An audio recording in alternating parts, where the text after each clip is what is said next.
Oke, pada kesempatan kali ini saya akan memberikan sedikit penjelasan mengenai materi lanjutan pengantar perpajakan, yaitu mengenai pajak penghasilan pasal 21 atau PPh 21 ya. Ya, jadi sebenarnya ini adalah lanjutan dari bahasan sebelumnya, yaitu pajak penghasilan, di mana PPh 21 ini adalah salah satu jenis pajak penghasilan. Nah, dalam penjelasan PPh 21 ini apa saja yang nanti akan kita bahas? Yang pertama adalah pengertian PPh 21 itu sendiri, pemotong PPh 21, subjek PPh 21, objek PPh 21, komponen PPh 21, tarif PPh 21, metode penghitungan PPh 21, dan contoh kasus dari perhitungan PPh 21. Oke, bagian pertama adalah pengertian pajak penghasilan pasal 21 atau PPh 21. Ya. Jadi PPh 21 ini adalah pajak penghasilan yang dikenakan atas penghasilan dari suatu pekerjaan, jabatan, jasa, dan atau kegiatan yang dilakukan oleh orang pribadi dengan status subjek pajak dalam negeri ya. Jadi PPh 21 ini pajak penghasilannya penghasilan apa aja, yaitu penghasilan atas suatu pekerjaan ya, jabatan, jasa atau kegiatan, di mana yang menerima penghasilannya nanti adalah orang pribadi yang sebagai subjek pajak dalam negeri gitu. Nah, PPh 21 ini biasanya sih sering diiringi sama PPh 26 ya. Kadang di apa namanya? Di SPT tuh kadang suka ada 21 garis miring 226. Kenapa sih kok berdampingan mereka itu? Nah, jadi PPh 21 dan PPh 26 tuh sama sih pengertiannya, itu pajak penghasilan dari suatu pekerjaan, jabatan, jasa atau kegiatan yang dilakukan oleh orang pribadi. Bedanya kalau PPh 21 ini subjek pajaknya untuk yang dalam negeri, sedangkan kalau PPh 26 itu subjek pajaknya untuk yang luar negeri. Sama berbeda perhitungannya juga sih. Kalau PPh 21 nanti ada pengurang bruto, pengurang penghasilan bruto, terus dikali tarif umum. Nah, kalau PPh 26 nanti tidak ada pengurang bruto, tapi penghitungannya berdasarkan penghasilan bruto. Terus kemudian tarifnya pun tarif sepadan ya 20% gitu. Cuman karena pengertiannya mirip, beda di subjek pajaknya aja, makanya mereka kadang suka berdampingan gitu. Nah, terus di PPh 21 ini punya karakteristik ya.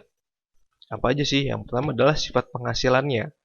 Penghasilan yang dikenakan PPh 21 adalah active income atau uh, penghasilan yang diperoleh apabila telah melakukan suatu pekerjaan ya. Jadi harus kerja dulu baru dapat penghasilan tersebut ya. Kalau passive income bedanya dia tidak perlu melakukan suatu pekerjaan tapi bisa menghasilkan. Contohnya apa sih kalau active income nih, kayak misalkan gaji. Jadi kan kita harus kerja dulu nih.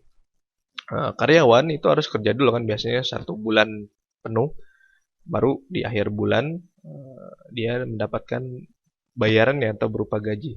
Nah, kalau passive income ini nggak perlu kerja dulu. Misalkan apa, kayak menyewakan sesuatu gitu ya. Jadi dia cuma nyewain aja, nggak harus melakukan pekerjaan sesuatu.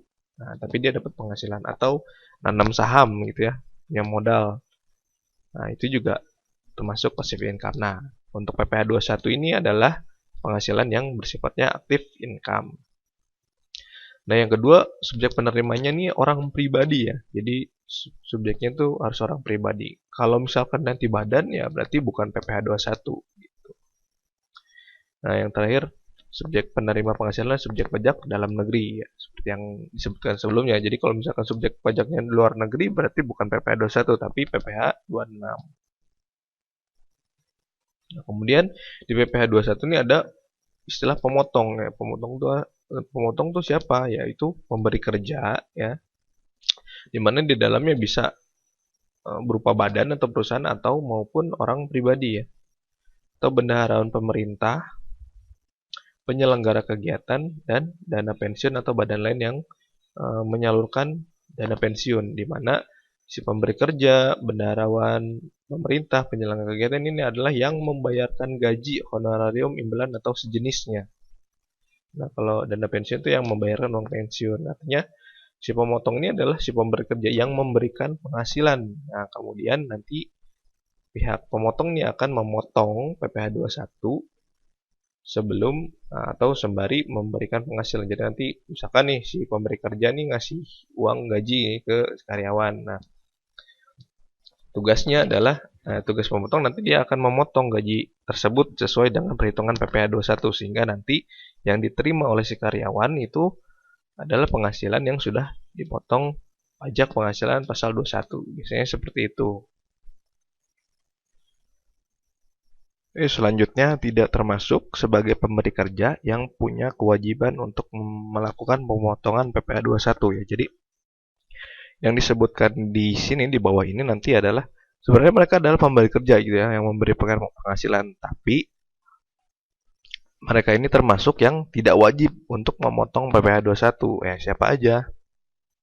Yang pertama adalah kantor perwakilan negara asing, jelas ya, karena kantor perwakilan negara asing itu yang bukan subjek pajak, jadi memang tidak akan berkaitan dengan perpajakan Indonesia gitu ya. Yang kedua, organisasi-organisasi internasional yang tidak termasuk subjek PPh, itu pun sama. Yang ketiga, organisasi-organisasi internasional yang ketentuan PPh-nya didasarkan pada ketentuan perjanjian internasional dan dalam perjanjian internasional tersebut mengecualikan kewajiban pemotongan pajak serta organisasi-organisasi dimaksud telah ditetapkan oleh Menteri Keuangan. Nah, ini kurang lebih sama seperti nomor 2. Cuman bedanya organisasi yang di sini mungkin tidak termasuk di yang disebutkan di luar subjek PPh tadi ya. Cuma dia punya perjanjian khusus sama Menteri Keuangan atau punya peraturan tersendiri gitu ya. Nah, yang keempat adalah pemberi kerja orang pribadi yang tidak melakukan kegiatan usaha atau pekerjaan bebas yang semata-mata mempekerjakan orang pribadi untuk melakukan pekerjaan rumah tangga atau pekerjaan bukan dalam rangka melakukan kegiatan usaha atau pekerjaan bebas ya. Jadi di sini contohnya seperti apa ya? Kayak misalkan orang yang mempekerjakan asisten rumah tangga atau pembantu rumah tangga. Nah, itu kan dia pemberi kerja kan ngasih gaji nih ke pembantu atau asisten rumah tangganya. Tapi karena kategorinya bukan dalam rangka melakukan kegiatan usaha, maka ya tidak wajib untuk dipotong PPh 21. Atau contoh lainnya supir pribadi, security pribadi gitu.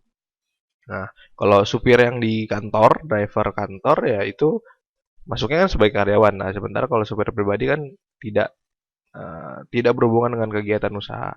Atau misalkan mempekerjakan tukang yang ingin memperbaiki atau renovasi rumahnya, nah itu juga sama. Jadi walaupun kita memberikan penghasilan atau memberikan imbalan jasa gaji ya, tapi tidak wajib memotong PPh 21 gitu karena bukan dalam rangka kegiatan usaha gitu.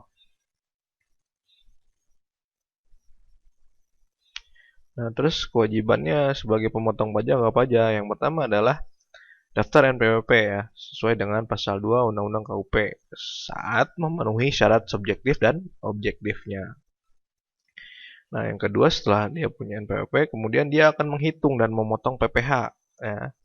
Jadi dia ngitungin nih nanti si pemberi kerja penghasilan si karyawannya seberapa, terus nanti dihitung dengan perhitungan yang disesuaikan sama PPh 21 berapa nanti keluarlah PPh 21 terutang misalkan. Nah, nanti dia akan potong dari penghasilan tersebut. Nah, kemudian wajib mengeluarkan bukti potong ya, kurang lebih kayak kwitansi pembayarannya lah bukti potong itu ya. Nanti di mana bukti potong ini bisa digunakan si karyawan untuk sebagai kredit pajaknya saat si karyawan tersebut melakukan pelaporan PPh pajak penghasilan tahunannya gitu. Karena PPh 21 ini termasuk yang bisa dikreditkan pajaknya.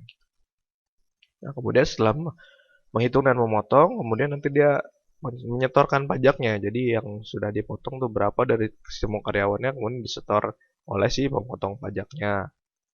Lalu melaporkan pajaknya juga sama, dia juga membuat SPT baik bulanan maupun nanti tahunan sesuai dengan PMK nomor 80 garis miring PMK 03 tahun 2010. Nah, selanjutnya adalah menyimpan data. Ya, jadi data-data bukti potong, bukti setoran, bukti SPT, laporan pajaknya itu nanti disimpan nih sama si pemotong pajak minimal 10 tahun ya. Jadi setelah 10 tahun lewat baru biasanya dimusnahkan data tersebut atau dihancurkan. Fungsinya buat apa sih kok lama banget disimpannya ya? Karena ini nanti bisa berkaitan sama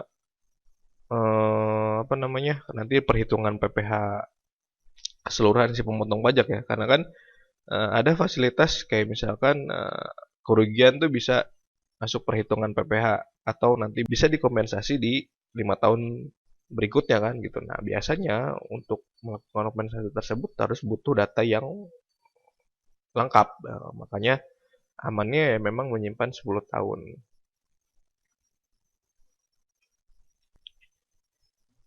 Oke, kemudian penghitungan dan pembuatan bukti potong PPh 21 nih oleh si pemotong PPh 21. Jika si pemotong punya pegawai tetap, penghitungan PPh 21-nya itu dilakukan setiap masa dari Januari sampai November dengan metode estimasi atau stelsel fiktif ya.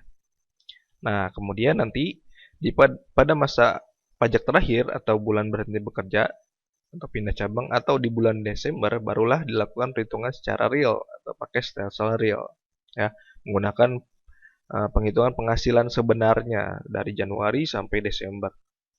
Nah, kemudian untuk pembuatan bukti potongnya itu sendiri adalah maksimal 1 bulan setelah tahun kalender berakhir atau 1 bulan setelah berhenti bekerja. Jadi, kalau pegawai tetap tersebut tidak berhenti bekerja, maka biasanya mereka akan dapat bukti potong itu di bulan Januari.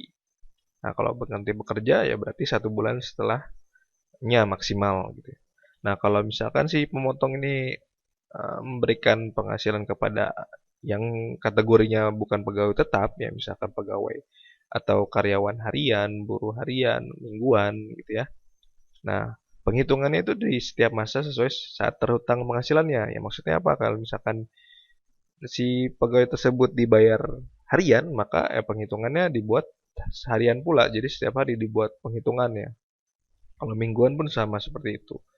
Nah, untuk pembuatan bukti potongnya pun setiap kali dilakukan pemotong PPh ya. Kalau harian berarti akan dibuatkan harian. Kalau mingguannya berarti dibuatkan per minggu. Nah, begitu seterusnya.